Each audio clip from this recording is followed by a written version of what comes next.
नमस्कार दोस्तों। आज की इस वीडियो में हम बात करने वाले हैं अतीक अहमद के बारे में कि इनकी ज़िंदगी जेल में कैसी होने वाली है। साथ ही साथ हम यह भी बात करेंगे कि जो लोग जेल जाते हैं या फिर जेल की ज़िंदगी कैसी होती है, उनको क्या क्या परेशानियां झेलनी पड़ती हैं या फिर जेल में क्या क्या रूल होते हैं। तो दोस्तों, जिन लोगों को अतीक अहमद के बारे में नहीं पता, सबसे पहले मैं उनको एक ओवरव्यू दे देता हूँ।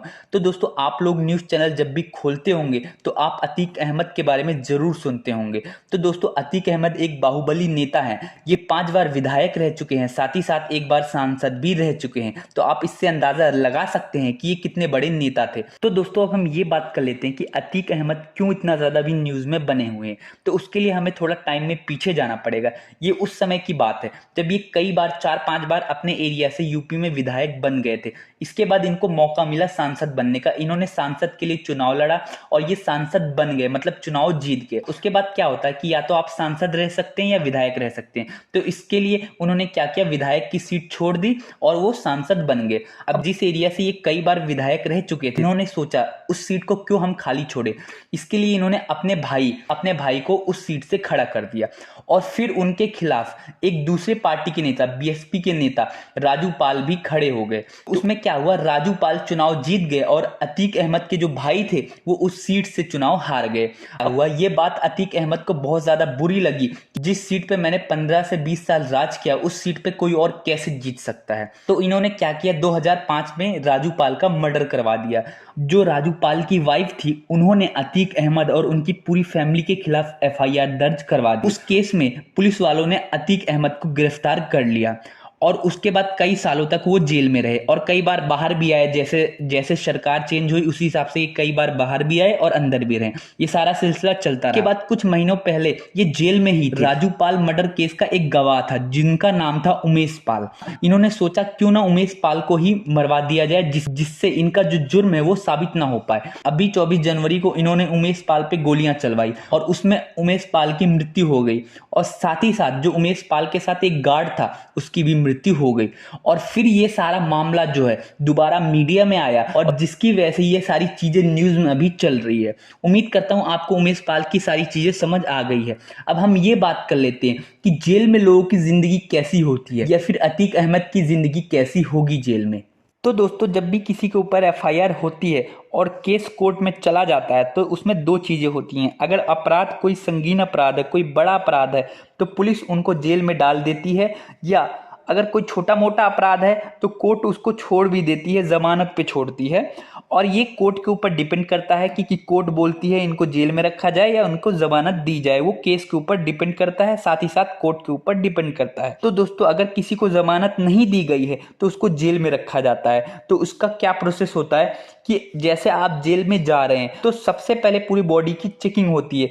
उसमें यह देखा जाता है कि कहीं आप कोई गलत सामान लेके अंदर नहीं जा रहे हैं, कोई आपके पास हथियार तो नहीं है, या मोबाइल फोन तो नहीं है, या कोई ऐसी चीज तो नहीं है जिसका आप मिसयूज कर सकते हैं। तो उसके लिए मेटल डिटेक्टर के द्वारा और वैसे भी मैन्युअली भी चेकिंग होती है और फिर आपको अंदर भेजा जाता है। उसके बाद जो वहाँ का जेलर होता है वो ये देखता है कि आपको जेल में कितने दिन के लिए भेजा गया है। दो चीज़ें होती हैं, या तो ऐसा होता है कि आपको 1 हफ्ता या 15 दिन के लिए जेल में भेजा गया हो, या तो फिर ये होता है कि आप कई महीनों के लिए या कई साल के लिए आप जेल में आए हैं। अगर आप कुछ हफ्तों के लिए आए होते हैं तो जेलर आपके कपड़े चेंज नहीं करवाता, मतलब आप जिन कपड़ों में आए हैं आपको उन कपड़ों में ही जेल में अंदर भेज दिया जाता है। लेकिन अगर आप कई सालों के लिए आए हैं या आपको सजा सुना दी जा चुकी है तो आपके कपड़े चेंज किए जाते हैं, आपको एक कैदी नंबर दिया जाता है, फिर आपको एक अलग सेल दिया जाता है जिसके अंदर कई सारे लोग भी होते हैं। ऐसा जरूरी नहीं है कि आप अकेले रहेंगे, वो डिपेंड करता है। अगर वो बंदा कोई खूंखार अपराधी है या कोई खतरनाक अपराधी है तो हो सकता है वो अकेले किसी एक रूम में रहे, और अगर वो नॉर्मल अपराधी है तो कई लोगों के साथ भी रह सकता है, वो डिपेंड करता है। तो दोस्तों, अब हम ये बात कर लेते हैं कि जेल में खाना किस टाइप का मिलता है। तो दोस्तों, सबसे पहले आपको जेल में 5 बजे सुबह उठा दिया जाएगा और उसके बाद आपसे ग्राउंड की या आसपास की सफाई करवाई जाएगी और आपसे योगा करवाया जाएगा। उसके बाद आपको सुबह 7 बजे ब्रेकफास्ट दिया जाएगा। ब्रेकफास्ट में आपको चाय दी जाएगी या हो सकता है चाय के साथ बिस्किट, चने या ब्रेड दिए जा सकते हैं। उसके बाद आपसे काम करवाया जाएगा। हर बंदा जो जेल में रहता है उसको कुछ ना कुछ काम करना पड़ेगा। हर बंदे का काम फिक्स होता है। किसी को कपड़े धोने पड़ सकते हैं, किसी को सब्जियां उगानी पड़ सकती है, किसी को खेती, वहाँ पे खेती भी होती है, खेती भी करनी पड़ सकती है, किसी को सफाई का काम दे दिया गया और किसी को खाना बनाने का काम दे दिया गया। जो भी काम जिसको जैसे आता है उसी हिसाब से काम दे दिया जाता है और फिर उस काम के हिसाब से आपको पैसे भी मिलते हैं। अब काम जब आपका फिनिश हो जाता है उसके बाद आपको दोपहर का लंच मिलता है। जो दोपहर का लंच होता है वो 12 से 1 के बीच में मिलता है। उसमें आपको रोटी दी जाएगी, चावल दिए जाएंगे और दाल दी जाती है। जो वहाँ का खाना होता है दोपहर का ज़्यादा अच्छा तो नहीं होता, लेकिन जीने के लिए तो खाना पड़ता ही है। और फिर इसके बाद आपको आराम करने के लिए भी थोड़ा टाइम दिया जाता है और फिर उसके अलावा भी कई सारे काम करवाए जाते हैं। और फिर रात को आपको जो रात का खाना होता है वो काफ़ी जल्दी मिल जाता है। करीब 5 बजे के आसपास रात का खाना मिल जाता है। रात के खाने में चावल नहीं होता, बाकी रोटी होती है, सब्जी होती है और दाल भी हो सकता है। तो ये सारी चीज़ें आपको रात के खाने में मिल जाती हैं। तो दोस्तों मैं आपको एक बात बता दूं कि जो लोग जेल जाते हैं उनको वहाँ पे काम करना पड़ता है, चाहे वो 1 हफ्ते के लिए जेल गए हों या 10 दिन के लिए गए हों या 7 साल के लिए गए हों, आपको काम करना पड़ेगा। नहीं तो ऐसे तो आराम की जिंदगी हो जाएगी कि आपको खाना भी मिल जाएगा और आपको कुछ करना ही नहीं पड़ रहा है। तो दोस्तों वहाँ पे आपके सजा के अनुसार काम दिया जाता है। अगर आप कम टाइम के लिए आए हैं तो आपको छोटा मोटा काम दे दिया जाएगा। अगर आप ज़्यादा टाइम के लिए आए हैं तो उसी हिसाब से आपको काम दिया जा सकता है। जैसे आपको खाना पकाने का काम दे दिया जाएगा, या फिर हो सकता है आपको जो रसोई का काम होता है और दूसरे काम होते हैं उसको भी दिया जा सकता है। सफाई का काम, कपड़े धोने का काम और भी बहुत सारे काम होते हैं, वो काम आपको दे दिए जाएंगे। अगर आप उन कामों को अच्छे से करते हैं तो उसके लिए आपको कुछ पैसे दिए जाएंगे। तो दोस्तों वहाँ पे जो पैसे का सिस्टम होता है वो ऐसे नहीं कि आपको 20 का नोट, 40 का नोट, ऐसे नोट नहीं दिए जाते। वहाँ पे आपको कुछ कूपन दिए जाते हैं। ऐसा इसलिए होता है क्योंकि जो वहाँ पे जो खतरनाक क्रिमिनल है ऐसे तो लोगों के पैसे छीन लेंगे, तो इसलिए वहाँ पे कूपन दिए जाते हैं। वो कूपन आपके नाम के होते हैं तो सिर्फ आप ही यूज कर सकते हैं। तो दोस्तों अगर आपसे कोई मिलने आता है, आपकी फैमिली वाले अगर आपसे मिलने आते हैं तो वो आपको 1 महीने में 2000 रुपए दे सकते हैं। तो जो पुलिस वाले होते हैं वो 2000 रुपए उनसे ले लेते हैं और उन नोटों को, उन पैसों को कूपन में बदल दिया जाता है और वो आपको कूपन दे दिए जाते हैं। तो दोस्तों जेल में कैंटीन भी होती है, तो आप उन पैसों से आप कैंटीन में खाना खरीद सकते हैं। तो दोस्तों जो जेल में कैंटीन होती है वहाँ पे जो सामान होते हैं बहुत ज़्यादा महंगे मिलते हैं।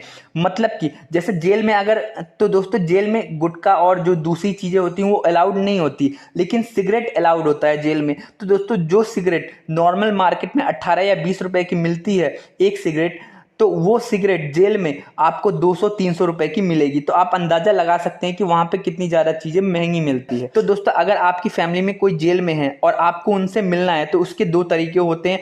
सबसे पहले या तो आप ऑनलाइन फॉर्म भर सकते हैं कि हाँ मुझे इस फला कैदी से मिलना है। उसके लिए आपको उस कैदी का नाम पता होना चाहिए और साथ ही साथ फादर नेम पता होना चाहिए और कैदी नंबर पता होना चाहिए। आप ऑनलाइन फॉर्म भर दीजिए, आपको एक टाइम दे दिया जाएगा, उस टाइम पे आप जाके उस कैदी से मिल सकते हैं। नहीं तो आप ऑफलाइन भी जाके मिल सकते हैं, उसके लिए आपको 15 रुपए की रसीद कटवानी पड़ेगी। ऑफलाइन में ये नुकसान होता है कि हो सकता है आपको कई घंटों इंतजार करना पड़ेगा। हफ्ते में आप सिर्फ 3 बार किसी कैदी से मिल सकते हैं, लेकिन ये भी जेल वालों पे डिपेंड करता है। अगर कोई खतरनाक कैदी है तो हो सकता है उसको किसी से भी ना मिलने दिया जाए। तो दोस्तों जेल में सारी चीजें कितनी भी बुरी क्यों ना हो, लेकिन जेल में एक चीज बहुत अच्छी होती है, वो होती है जेल की लाइब्रेरी। अगर आप पढ़ने के शौकीन हैं या आप पढ़ना चाहते हैं, लाइफ को अपनी चेंज करना चाहते हैं, तो वहाँ की लाइब्रेरी बहुत ही ज़्यादा अच्छी होती है। वहाँ पे आराम से जाके आप पढ़ाई कर सकते हैं, लेकिन ऐसा बहुत ही कम होता है। तो दोस्तों अब हम ये बात कर लेते हैं कि क्या जो उम्र कैद होती है वो ज़िंदगी भर के लिए होती है या कुछ लोग बोलते हैं कि ये बस 14 साल के लिए होती है। तो दोस्तों आपको नाम से ही पता चल रहा है कि उम्र कैद मतलब जब तक आप जिंदा हो तब तक आपको जेल में रहना पड़ेगा। लेकिन एक रूल इसमें यह भी है कि अगर आप 14 साल तक जेल में रह लेते हैं उसके बाद आपको ये अथॉरिटी मिल जाती है कि आप प्रेसिडेंट से मतलब हमारे राष्ट्रपति से या राज्यपाल से ये रिक्वेस्ट कर सकते हैं कि अब मुझे जेल से आज़ादी दी जाए। क्योंकि ऐसा माना जाता है कि जो लोग 14 साल तक जेल में रह लेते हैं या समाज से अलग हो जाते हैं, वो लोग नॉर्मली अपराध से उनका पीछा छूट जाता है। लेकिन जिनको उम्र कैद दी जाती है, वो लोग जब अप्लाई करते हैं, उसके बाद जो प्रेसिडेंट होते हैं वो ये देखते हैं कि जो बंदा है वो किस टाइप का है, क्या इसका पेशा ही अपराध करना है या फिर इसने गलती से कोई अपराध कर दिया जिसके लिए उम्र कैद की सजा काट रहा है। नॉर्मली जो लोग गलती से अपराध कर देते हैं, मतलब गुस्से में कोई अपराध कर दिया हो और उसके लिए उम्र कैद की सजा काट रहे हैं, तो 14 साल बाद प्रेसिडेंट ये ऑर्डर दे देता है कि इनको छोड़ दिया जाए। तो दोस्तों उम्मीद करता हूं आपको ये सारी चीजें समझ आई। अगर आपको जेल से रिलेटेड कुछ और चीजें जाननी है तो मैंने 2 वीडियो और भी बना रखी हैं, आप उन वीडियो को भी देख सकते हैं। नीचे मैं डिस्क्रिप्शन में लिंक दे दूंगा और साथ ही साथ जाते जाते आप इस चैनल को सब्सक्राइब कर दो ताकि मैं मोटिवेट हो सकूं आप लोगों के लिए और भी अच्छी और बेहतरीन वीडियो बनाने के लिए। वीडियो देखने के लिए आपका बहुत बहुत शुक्रिया।